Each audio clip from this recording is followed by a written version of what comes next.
Hello my Supergirl Superfriends, it's Richard from Zeus Comics. It's the first appearance of the fifth dimensional imp Mxyzptlk, sure to be a collector's item, in our week-late Valentine's Day episode of Supergirl. This episode was equal parts romance, villainy, and humor, as comedic creeper Mxyzptlk is intent on winning over the heart of Supergirl and her hand in marriage.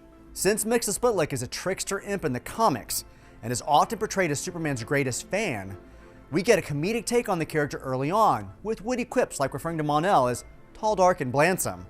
But as the episode unfolds, the stalker-like nature of Mxyzptlk reveals the seriousness of his actions. Both Mon-El and J'onnz are already familiar with fifth-dimensional beings, where reality-warping powers can seem like magic. Initially, both suggest Supergirl dispose of Mxyzptlk by killing and crushing him. In the comics, Superman and Supergirl are able to defeat Mxyzptlk by getting him to say his name backwards, sending him back to the fifth dimension. A jealous Mon-El does not reveal this to Kara until later in the episode, which sends Kara on a path to marriage. After agreeing to marry him, Supergirl gets Mxy to meet her at the Fortress of Solitude for the clandestine wedding, where instead she set the fortress to self-destruct. And in a return of trickery, Supergirl gets Mxy to save himself by entering a code in Kryptonian that turns out to be Kiltipsism, or his name backwards, thereby banishing the imp. Couple of side notes.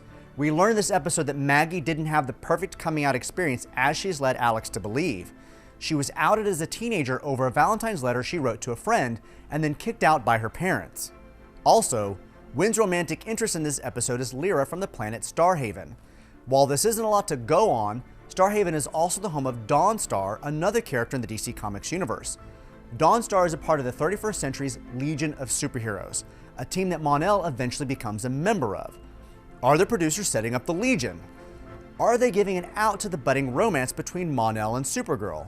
They've already established that Mon-El's weakness is lead, and in the comics, it's lead poisoning that leads Mon-El to be put in the Phantom Zone and brought out again in the 31st century when the cure is found.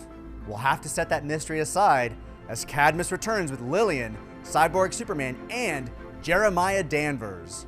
Get ready for a family divided, as all is not as it seems in the next Supergirl, Homecoming.